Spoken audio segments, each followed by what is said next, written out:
Bonjour à tous, je suis Louis Detsch de Militaria.com et bienvenue dans cette vidéo sur les débuts dans la collection de dagues allemandes. Aujourd'hui, je vais vous expliquer comment commencer à collectionner les dagues allemandes.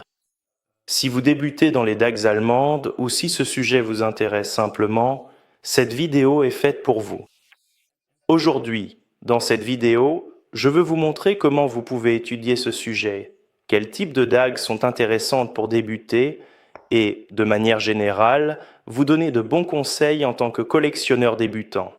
Alors, entrons directement dans le vif du sujet et nous allons commencer par d'excellents livres de référence, ce qui est important. Avant d'acheter une dague, il est essentiel de faire vos recherches. La connaissance est essentielle dans ce loisir et la meilleure façon d'y parvenir, selon moi et selon de nombreux collectionneurs, c'est d'acheter de très bons livres de référence. Ils peuvent être assez chers, mais sur le long terme, il vaut mieux acheter de bons livres, acquérir les connaissances, puis acheter de belles dagues, plutôt que d'acheter d'autres dagues peut-être moins bonnes et de perdre de l'argent de cette façon. Voici donc quelques excellents livres que je peux recommander à un collectionneur débutant. Tous ces livres portent sur les dagues allemandes de la Seconde Guerre mondiale en général. Ils couvrent tous les différents modèles, types, et c'est un excellent point de départ. Tout d'abord, nous avons cet ensemble de 4 livres de Thomas Johnson. C'est une très belle référence photographique, donc vous avez des photos de grande qualité. 4 volumes. Le premier porte sur les dagues de l'armée, de la Luftwaffe et de la marine. Ensuite, nous avons les dagues SA, SS, toutes les autres belles dagues, ainsi que certaines dagues vraiment spécifiques et uniques en leur genre. Cela vous coûtera quelques centaines d'euros ou de dollars, mais c'est vraiment une excellente référence. Donc je recommande vraiment d'acheter ce lot. C'est vraiment bien. Un autre excellent livre, et moins cher si vous avez un budget très limité, c'est ce tout petit ouvrage de Thomas Johnson. C'est simplement un tout petit guide du collectionneur. Donc ce petit livre, il est vraiment sympa. Nous avons Tom Johnson juste ici. Et à travers ce livre, on trouve toutes sortes d'informations sur les dagues, sur leur suspension aussi, et ce qui est vraiment bien, comme vous pouvez le voir, c'est qu'on a des références de prix. Par exemple, une dague d'officier RAD, juste ici, et on a toutes ces informations, les dates, les longueurs, tout, ainsi que la valeur sur le marché selon l'état de la dague. Et je dirais que c'est plutôt précis. Bien sûr, le marché évolue tout le temps. C'est la 3e édition, donc les prix ont été modifiés. Mais c'est vraiment un très bon livre. Je le recommande vraiment. Alors, un autre très bon livre, il est assez ancien, mais ça reste une excellente référence. Si vous tombez dessus lors d'un salon de Militaria, je vous conseille vraiment de l'acheter. Ce n'est pas trop cher.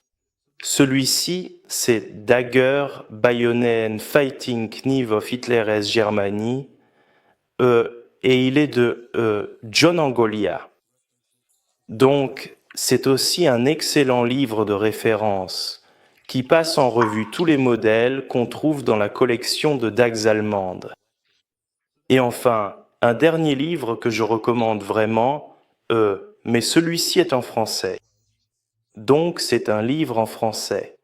Ça ne sera pas très populaire aux États-Unis. Je parle français, donc c'est plus facile. Et avec Google Traduction aujourd'hui, vous pourriez le lire, mais rien que pour les photos, je crois qu'il coûte 65 €. Il faut absolument vous procurer ce livre si vous collectionnez les dagues. Alors, laissez-moi vous montrer. Donc il s'appelle, en gros, Dagues et couteaux de la période du Troisième Reich. Et donc, dans ce livre, on trouve vraiment beaucoup de très bonnes références, quelques dagues vraiment magnifiques. Certaines photos ne sont pas très nettes, mais ça reste une bonne référence. Par exemple, Ici, vous pouvez voir sous la poignée d'une dague de l'organisation de la Croix-Rouge. Bien sûr, quand on débute, je recommande de commencer par les bases, comme une dague SA, etc. Donc c'est vraiment un très bon livre, et je vous recommande de vous le procurer.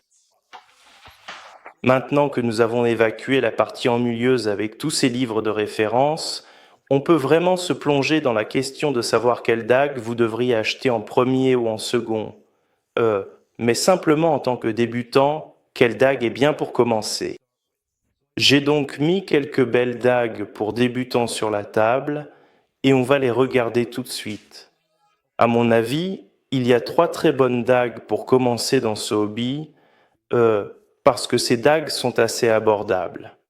Bien sûr, elles restent très chères, mais dans le hobby, ce sont un peu les dagues de base pour débuter.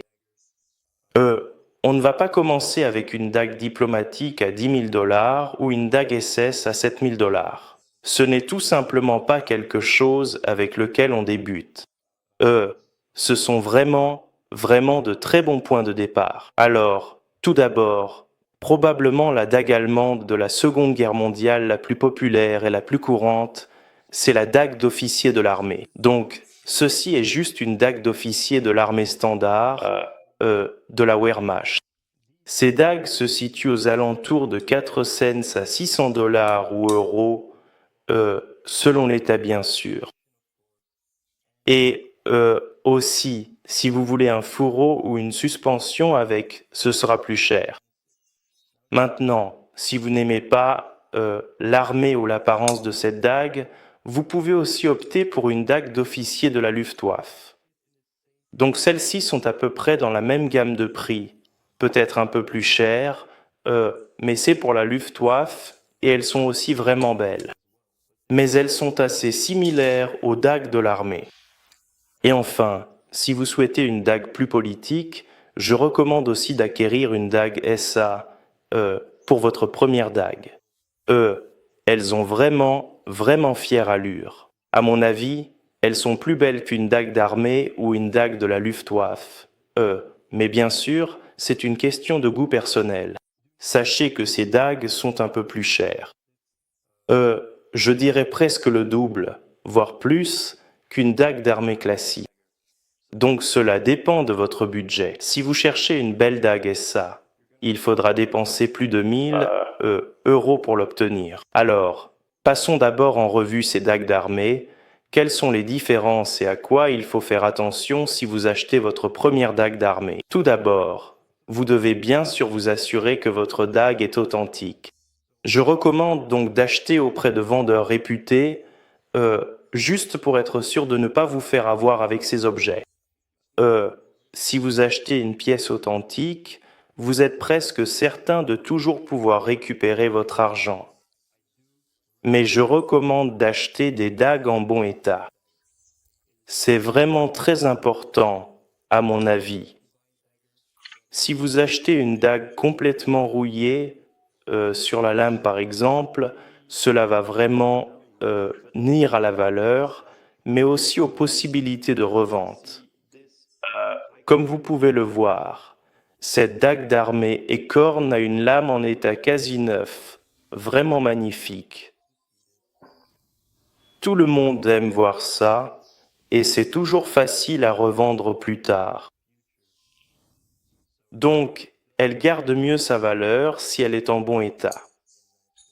Si vous achetez une dague en très mauvais état, ce sera vraiment difficile à revendre, et globalement, ce ne sera pas un si bon investissement. Ici, nous avons une dague d'armée Alcozo.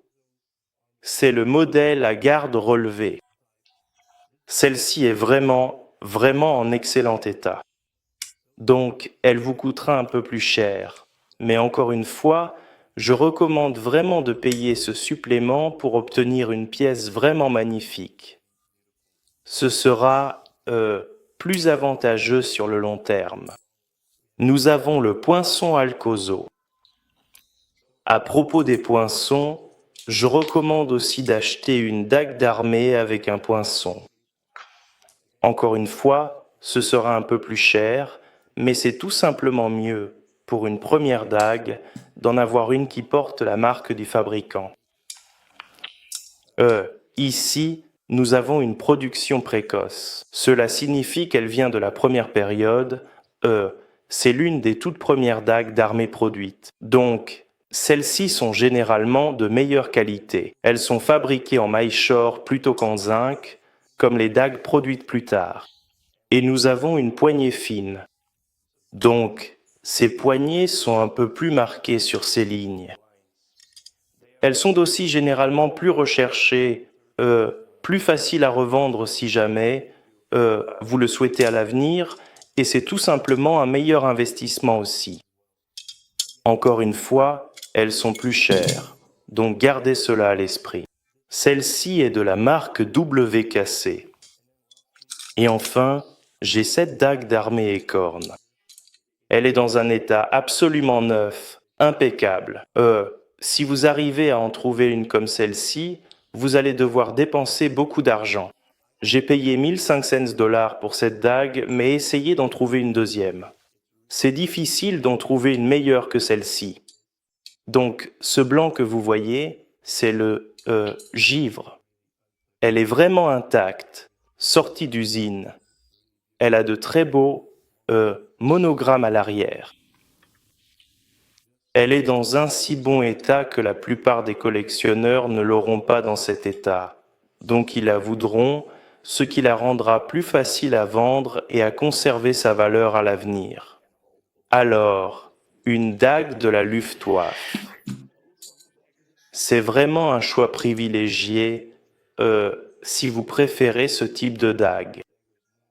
N'hésitez surtout pas à vous lancer. Elles ne sont pas tellement plus chères. Les lames d'une dague de la Luftwaffe sont exactement les mêmes.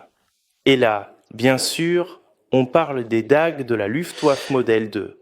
Mais les lames sont exactement les mêmes que celles d'une dague de l'armée, donc rien ne change à ce niveau-là. Celle-ci est fabriquée par FRD. Ce sont juste la garde, la poignée, le fourreau et le pommeau qui changent sur ces modèles. Il y a effectivement plus, disons, de croix gammées que sur une dague de l'armée, parce qu'on en a une ici, une là et une à l'arrière. Donc, si c'est ce que vous recherchez, peut-être que ce modèle sera plus à votre goût. Passons maintenant au côté politique des dagues avec les dagues SA. J'ai donc mis ici plusieurs dagues SA différentes pour vraiment vous montrer les différences qu'on trouve sur le marché, ce que vous pouvez trouver, et ce que je vous recommanderais d'acheter comme première dague SA ou dague en général. Il y a donc une grande différence. Deux catégories. Nous avons les premières productions en maille-shore et les productions tardives en acier et en zinc avec un plaquage de nickel. C'est donc une très grande différence et je vous le dis tout de suite, les dagues de première production sont 10 fois plus populaires. Elles sont bien plus recherchées et je vous recommande d'acheter une dague de première production. Cela dit, si vous trouvez une dague RZM de production tardive, il est impératif d'en choisir une qui soit absolument en parfait état ou dans un état quasi neuf, comme cette magnifique pièce que vous voyez ici.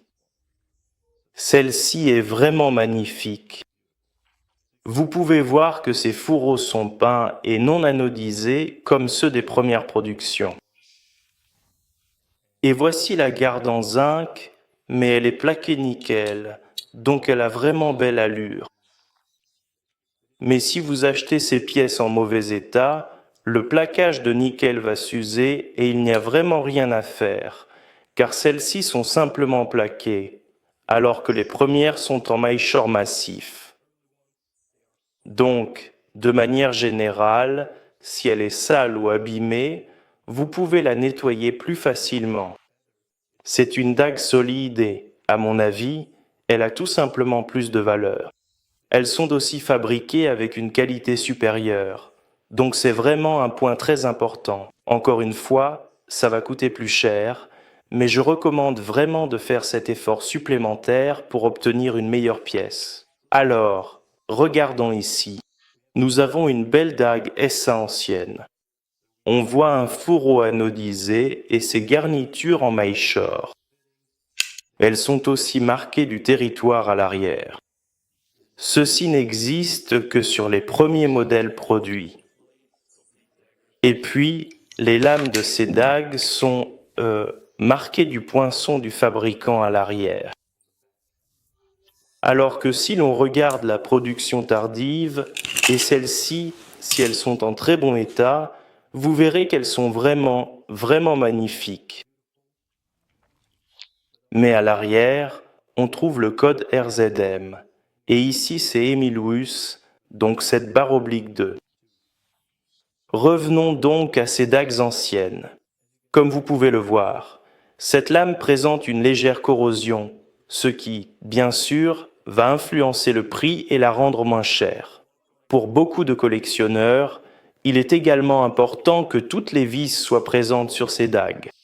Si vous avez une dague à laquelle il manque une vis, ce sera, encore une fois, plus difficile à vendre à l'avenir, mais c'est vraiment une question de préférence personnelle. Si cela ne vous dérange pas tant que ça, allez-y, je dirais. Voici un bel exemple d'une autre dague SA ancienne. Encore une fois, ce fourreau anodisé, mais celui-ci est un peu moins cher sur mon site en ce moment parce qu'à l'arrière, on a cet éclat de bois dans la poignée. Donc, un gros morceau de bois manque juste ici. C'est à l'arrière, donc on ne le voit pas de face. Cela pourrait être un moyen pour vous d'économiser un peu d'argent. La lame est, encore une fois, vraiment belle et je vous recommande vraiment de viser des lames de cette qualité si vous achetez une dague SA. C'est une très belle lame avec ce poinçon de fabricant Paul Weyersberg. Et enfin, je voulais juste vous montrer cette dague de ma collection.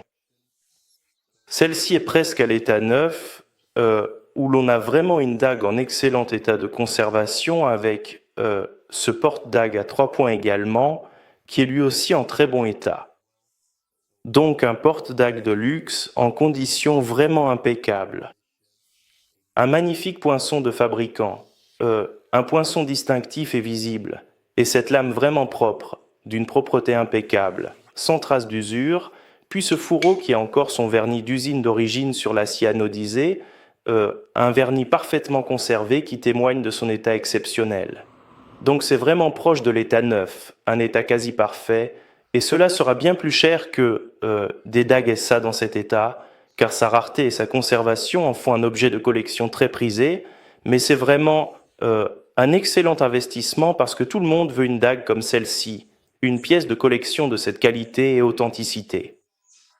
Donc je considère cela comme un investissement fantastique et j'adore aussi l'apparence d'une dague comme celle-ci. Je veux donc parler de la valeur d'investissement de ces dagues et vraiment vous expliquer pourquoi elles sont si précieuses et pourquoi elles constituent un si bon placement. Il faut savoir que ces dagues ont 80 ans.